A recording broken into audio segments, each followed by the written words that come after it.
এই মুহূৰ্তত আমাৰ হাতত আহি পৰিছে এক বিগ ব্ৰেকিং নিউজ।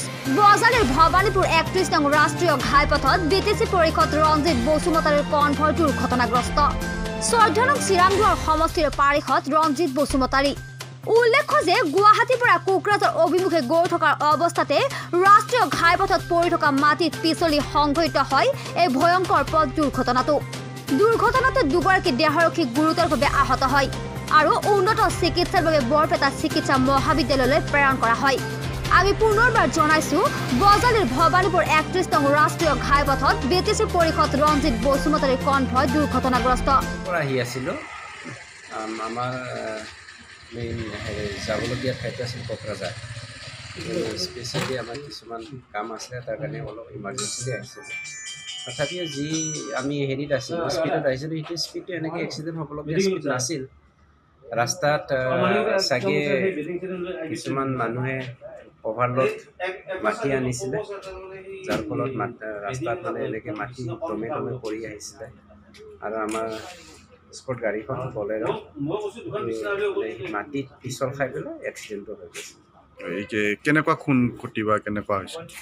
ক্ষতিটো গাড়ীটো যথেষ্ট ডেমেজ হৈছে আৰু আমাৰ স্কট এজন চাগে কাণ্ডত অলপমান হাৰ্টটো ভাঙিছে নেকি, এতিয়া এক্সৰে কৰা নাই, একজেক্টলি আমি ক'ব নোৱাৰিম।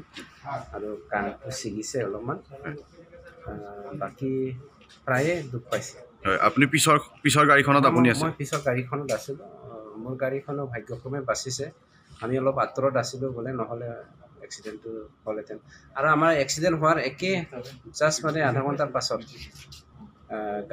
বাইক এখন স্কুটি এখন এক্সিডেণ্ট হৈছে। এই একে জেগাতে হৈছে য'ত নেকি মাটিটো দমে পৰি আছে। হয়, একচুৱেলি আমাৰ ৰাইজে সজাগে আছিল, তথাপিও কিছুমান দুষ্ট চক্ৰ যিসকলে ব্যক্তিগত লাভালাভৰ কাৰণে বিজনেছ কৰিছে, তেওঁলোকে গধূলি বালি পাথৰ মাটি এনেকৈ চুৰ কৰি আনি ৰাস্তাত মানে অভাৰলোড কৰি পেলাই গিৰাই তেনেকৈ এক্সিডেণ্টটো হৈছে। মই আজি প্ৰুভ এটা পালোঁ। সেইখিনি আমি কেনেকৈ কণ্ট্ৰল কৰিব পাৰি, আমি সকলোৱে সজাগ, যিমানখিনি সজাগ হৈছে তাতকৈ আৰু বেছি সজাগ হ'ব লাগিব। ৰাইজে ধৰি মেলি সেইবোৰ মানে প্ৰশাসনক বা এজ পাৰ দ্য ল' আমি একশ্যন লোৱাৰ কাৰণে ব্যৱস্থা কৰিব লাগে। আৰু মই সেইখিনি অনুৰোধ কৰিছোঁ আপোনালোকৰ মেডিয়াত ধৰি আপোনালোকে যেন এইখিনি সহায় কৰে।